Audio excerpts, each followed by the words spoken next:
सम्मेलन में दो सत्रों में विषय रखे हुए हैं। Privatisation, national medical council, NEET exam या ये CEA जो क्लिनिकल एस्टेब्लिशमेंट एक्ट। अभी मैं यहाँ ये बताना चाहता हूँ कि ये जो क्लिनिकल एस्टेब्लिशमेंट एक्ट है ये पहली बार इम्पा ने अपने एजेंडे पर लाया और उसके बाद ही हम सबको पता चला कि ऐसा कोई कानून है। ये कानून है कि हम जब सरकारी नौकरियां करते हैं तो वहाँ क्लास 1 से लेकर क्लास 1, क्लास 2, क्लास 3 और क्लास 4 ऐसे वर्गवारी रहते हैं हमारे कर्मचारियों की। और इनमें अगर संगठन होते हैं तो सबसे ज़्यादा ताकतवर संगठन किसका होना चाहिए क्लास 1 का, क्योंकि वो अधिकारी है ना, बहुत बड़ा अधिकारी है। लेकिन हम इसमें भी बहुत सारे अधिकारी हैं। आप लोगों को पता होगा कि जो संगठन जो बड़ा होता है सरकारी व्यवस्था में, तो संगठन सबसे ताकतवर अगर कोई होता है तो होता है क्लास 4 का। वो इकट्ठा रहते हैं और ये एक दिन भी अगर स्ट्राइक करते हैं तो पूरा जो मैनेजमेंट सिस्टम है सरकारी, वो तुरंत बैठक में बैठ जाते हैं, उनके नेताओं को बुलाते हैं और करते ख़त्म करो ये यार, तो जो भी मांगे तुम्हारी पूरी हो गई। लेकिन हमारे जो क्लास 1 अधिकारी है, सुपर क्लास 1 ऑफिसर है, उनको कोई डरता नहीं है। राष्ट्रीय अधिवेशन है, ये चल रहा है। ये वही कॉन्स्टिट्यूशन क्लब है जहाँ हमारा जो मातृ संगठन है बामसेफ, इनकी भी यहाँ से शुरुआत हुई थी। ये इम्पा जो है इनकी भी यहाँ से ही शुरुआत हुई थी और इम्पा का 9वां अधिवेशन जो आज चल रहा है, तो ये 9 साल में हमारे राष्ट्रीय अध्यक्ष बामसेफ के मान्यवर मेश्राम साहब, इम्पा के राष्ट्रीय अध्यक्ष ससाने सर, परमार सर और पूरी जो टीम है नेशनल एग्जीक्यूटिव की, उन्होंने ये आज तक इस इम्पा को इस ऊंचाई पर केवल आपकी वजह से, आप सभी भारत के राज्यों से आए हुए आप डेलीगेट आए, इसलिए ये आज का जो इम्पा का जो 9वां राष्ट्रीय अधिवेशन है, ये ऐतिहासिक अधिवेशन सफल हुआ ऐसा मुझे लगता है। इस सम्मेलन में दो सत्रों में विषय रखे हुए हैं। Privatisation, national medical council, NEET exam या ये CEA जो क्लिनिकल एस्टेब्लिशमेंट एक्ट। अभी मैं यहाँ ये बताना चाहता हूँ कि ये जो क्लिनिकल एस्टेब्लिशमेंट एक्ट है ये पहली बार इम्पा ने अपने एजेंडे पर लाया और उसके बाद ही हम सबको पता चला कि ऐसा कोई कानून है। ये कानून का कोई किसी को पता ही नहीं था, तो इम्पा ने पहली बार इसको इस एजेंडा पर लाया। और हमारे जो इम्पा के राष्ट्रीय अध्यक्ष है ससाने सर, इन्होंने इसका अध्ययन किया और जब पहले बार इनका हम लोगों ने भाषण सुना ये CEA पर, तब पता चला कि इतना जो भयानक कानून है, भयंकर कानून है, ये हमको पता कैसे नहीं है। हम डॉक्टर लोग हैं, हमारे संदर्भों में ये कानून है, लेकिन इसका बिल्कुल पता नहीं था। EVM के बारे में भी चर्चा हुई और ये जो सब विषय जो रखे हुए हैं, ये सब विषय समस्या पर है।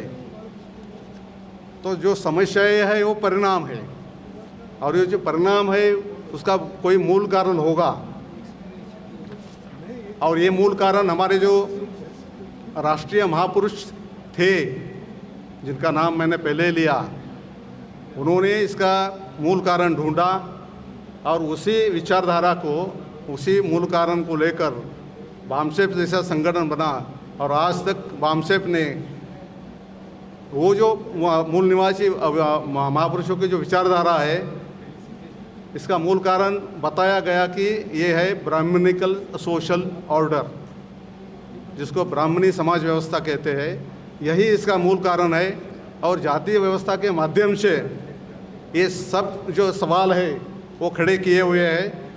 तो जब तक हम ये जाति व्यवस्था का विध्वंसन नहीं करते तब तक ये इसका समाधान होने वाला नहीं है। और इसलिए ऐसे सम्मेलनों का यहाँ आयोजन किया है। अभी इस विषय पर सभी वक्ताओं ने अपनी बात रखी है। अभी इस मंच पर हमारे राष्ट्रीय अध्यक्ष मान्यवर आदरणीय मेश्राम साहब है, ये भी इस सब विषयों पर मार्गदर्शन करने वाले हैं।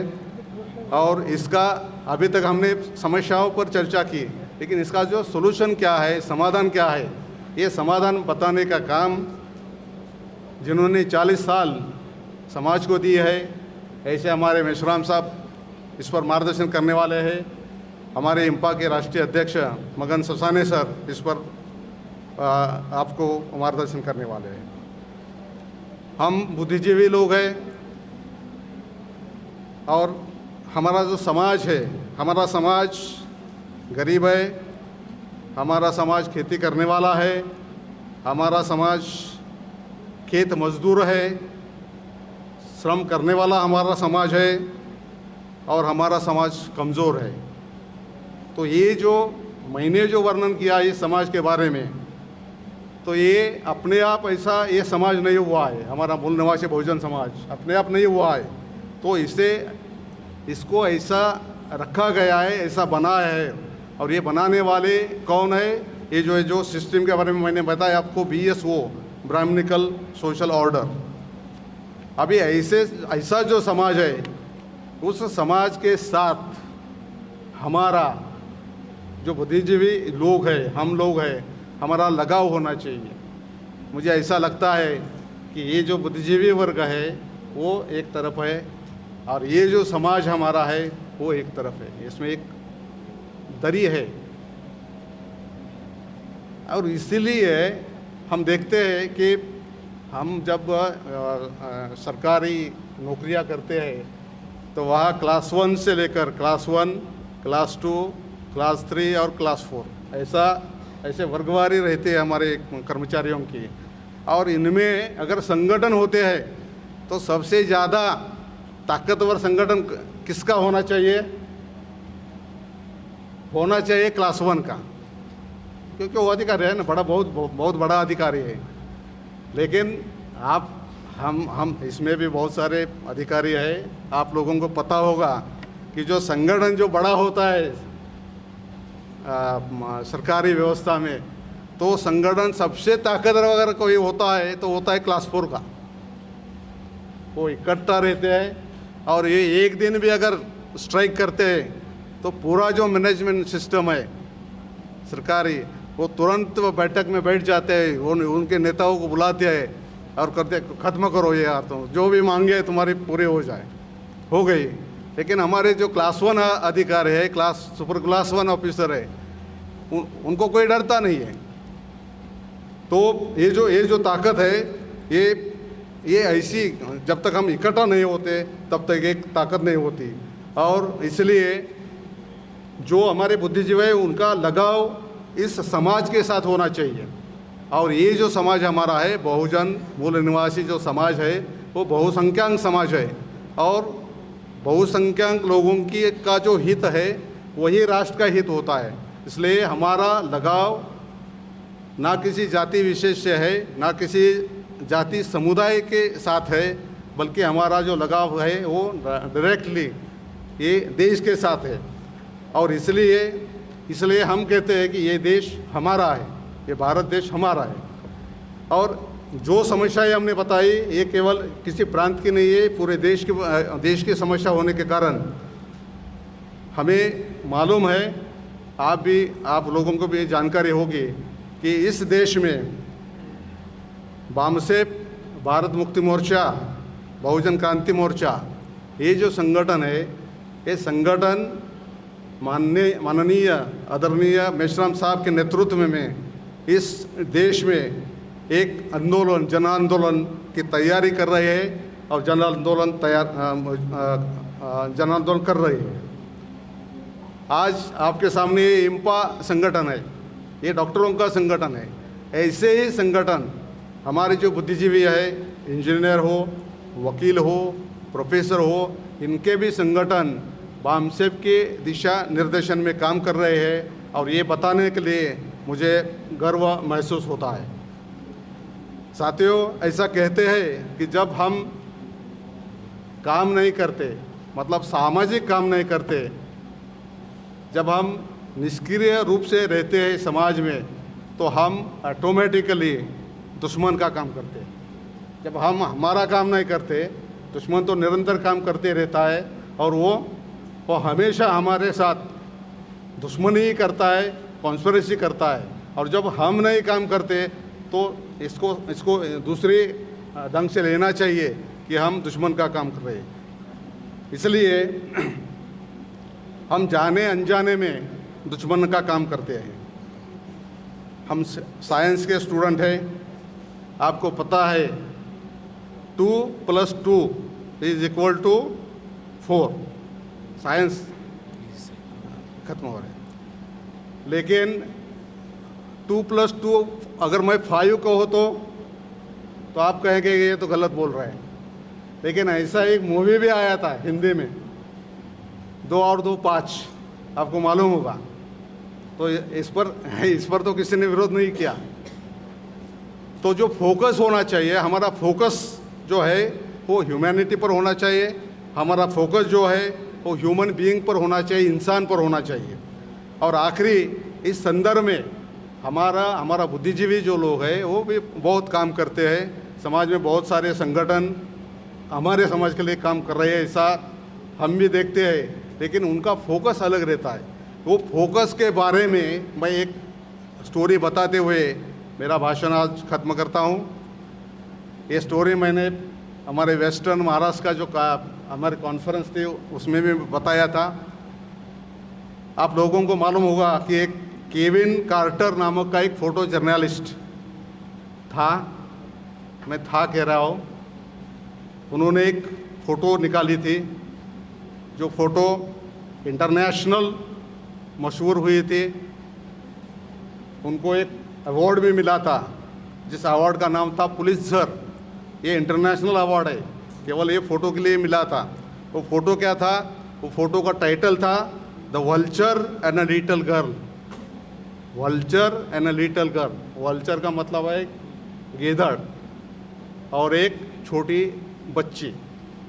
और ये जो सूडान, साउथ अफ्रीकन जो कंट्री है, वहाँ अकाल पड़ा हुआ था और भूखमरी के कारण लोग खाना नहीं मिल रहा था, मर गए थे।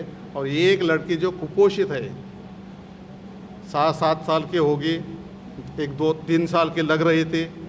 तो वो फ़ोटो जर्नलिस्ट ने वो एक फ़ोटो खींचा था कि वो लड़की है, वो चल नहीं सकती है, वो ऐसी क्या बोलते हैं उसको, स्क्रॉलिंग करके जा रही है, और उसके एक पीछे एक वल्चर, एक गिदड़ है, वो है, ये भी आगे चल रही है और वो भी उसके पीछे पीछे आ रहा है। ये वल्चर, ये बर्ड है, पक्षी है, इसलिए उन्होंने उस पर अटैक नहीं किया। हम देखते हैं कि राइट्स होते तो इंसान को मारता है, लेकिन वहाँ वो बर्ड ऐसा नहीं कर रहा है। वो जब तक आखिरी सांस लेगी उसके वक्त वो वल्चर है, वो उसके ऊपर अटैक करेगा। और ये जो फ़ोटो है, वो ये जो केविन कार्टर जो फ़ोटो जर्नलिस्ट है, उन्होंने फ़ोटो खींचा था, उन्होंने कंपटीशन में भेजा, फर्स्ट प्राइज़ मिला, ये पुलित्ज़र उसको अवार्ड मिला।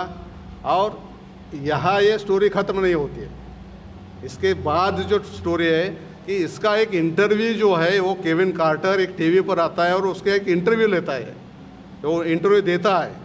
और इंटरव्यू देते सब ये सब पूछता है कि ये कैसे आपको अवार्ड मिला वगैरह, ये बातें होती है। वो सामने वाले जो लोग बैठे होते हैं, वहाँ से एक युवा, एक यंग जो बॉय है, वो खड़ा होता है और उसको एक सवाल पूछता है कि केविन साहब, ये फ़ोटो आपने लिया, ये ठीक है, लेकिन आपने उसके बाद क्या किया? उसके बाद जो फ़ोटो लेने के बाद आपने क्या किया? तो वो फोटोग्राफर है, उसको वो जो सवाल पूछ रहा है उसका कोई मतलब उसको ध्यान में नहीं आया। उन्होंने तुरंत उसका रिएक्शन में जवाब दिया, मैं क्या करता, मेरा तो फ्लाइट था, मैं तुरंत मैंने फ़्लाइट पकड़ा और मैं चला गया। और ये होने के बाद वो आदमी ने जवाब दिया, वो जो सवाल पूछा वो लड़के ने, उन्होंने कहा कि अभी मैं ये कह रहा हूँ कि वहाँ एक वल्चर नहीं था, वहाँ 2 वल्चर थे। तो एक था वो वल्चर और दूसरा वल्चर था, उसका नाम था केविन कार्टर। और ये सुनने के बाद 3 महीने के बाद ये जो केविन कार्टर है वो सुसाइड करता है। अभी उन्होंने सुसाइड क्यों किया? क्योंकि उनको मन को लगा कि जो अभी उसका फोकस था फोटोग्राफी, वही उसका फोकस था, उसका लक्ष्य था केवल फोटोग्राफी करना, ये लक्ष्य था। उसका लक्ष्य ये नहीं था कि वहाँ एक बच्चा है, छोटा बच्चा है, उसको खाने को नहीं मिला है और इसलिए वो मरने के कगार पर है, उसको बचाना चाहिए, ये उसका लक्ष्य नहीं था। उसका लक्ष्य केवल एक ही था, वो फ्रीलांस जर्नलिस्ट था, फ़ोटो लेना उसका ही मकसद, उतना ही मकसद था। उसने फ़ोटो लिया और चला गया। लेकिन उसको वो जो बताया गया उस इंटरव्यू में, उसको बहुत ही सदमा पहुंचा। उसने 1-2 महीने में उसने सुसाइड कर दी।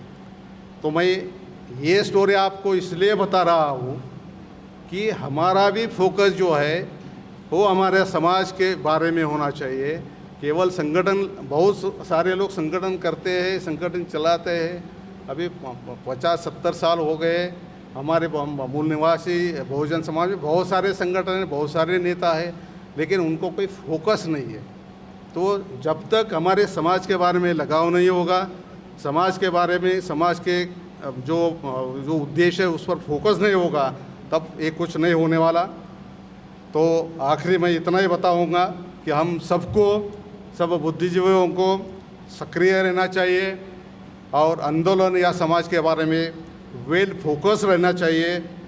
तो ही जो समस्याएं है हमारी, उसका समाधान हो जाएगा, कायम है। और इसके पहले भी वही राय थी कि हमारे जो अधिकारी है वो केवल अपने प्रमोशन में, अपने ट्रांसफ़र में, इसमें उलझे रहते हैं। इसलिए ट्रांसफ़र ये कोई बड़ी समस्या नहीं थी। लेकिन जैसे ही हमारे राष्ट्रीय अध्यक्ष इंपा के ससाने सर ने बताया कि ये जो ट्रांसफ़र थी वो डाउनग्रेड करके थी।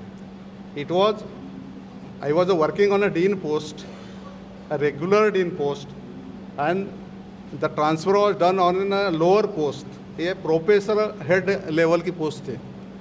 एक ही उदाहरण देता हूँ, हमारा जो विजय मेडिकल जिसका मैं डीन था, वहाँ 2532 स्टूडेंट्स है, 2500 स्टूडेंट है। और जहाँ मुझे भेजा गया था वहाँ केवल 70 स्टूडेंट थे, 100 भी नहीं थे। तो इसलिए इसको हमने अन्याय समझा। और उस वक्त उस दिन मैंने 4 मीटिंगा ली हमारे कॉलेज की एडमिनिस्ट्रेशन में। चौथी मीटिंग मेरी 5:30 बजे ख़त्म हुई। हम चाय पी रहे थे तो मेरा स्टेनो बाहर से आया और मेरे कान में बता रहा था कि सर एक ऑर्डर आई। तो मैंने कहा क्या हुआ, कौन सी ऑर्डर है? तो मैंने ट्रांसफ़र ऑर्डर है। मैंने पूछा कि किसकी ट्रांसफ़र? तुम्हारी। तो मैंने कहा कि वो ईमेल आया तो उसका प्रिंट आउट निकालो। मैंने प्रिंट आउट लिया। उस वक्त मैं वो फ्राइडे था तो मैं बॉम्बे जाता हूँ, मेरा घर बॉम्बे में है, मैं पूना में नौकरी कर रहा था। तो मैं बाई ट्रेन से मैं जाता हूँ। तो पहले जैसे मैंने ऑर्डर हाथ में ली तो विदिन 15 मिनट्स, पहले 15 मिनट में मैंने साहब से बात की फ़ोन पर। मिश्राम साहब से बात की कि ऐसा सर अफवाह है। तो सर ने कहा कि इस पर हम 2 स्तर पर इलाज करेंगे। एक, पहला तुम कोर्ट में जाओ, जिसको हम एडमिनिस्ट्रेटिव ट्रिब्यूनल कहते हैं, वहाँ जाओ। और दूसरा है कि संगठन स्तर पर जो करना है मैं करूँगा।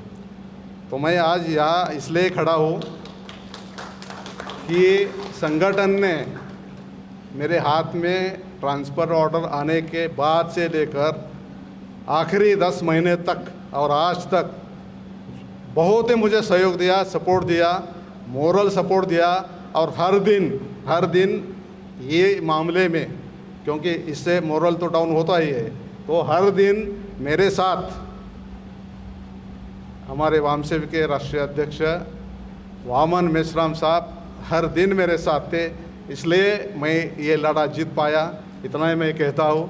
और जो मुझे मेरा आज आपने सत्कार किया, ये वैसे समझता हूँ ये वामसेव का भी सत्कार है, इसलिए मैं नेशनल दस्तक की आपसे गुजारिश है कि अगर इसको बचाना चाहते हैं तो नेशनल दस्तक को सब्सक्राइब करने के लिए रेड कलर के सब्सक्राइब बटन को दबाएं, फिर बेल आइकन की घंटी दबाएं। नेशनल दस्तक को बचाने के लिए बहुत जरूरी है कि हर खबर को शेयर करें, लाइक करें, कमेंट जरूर करें।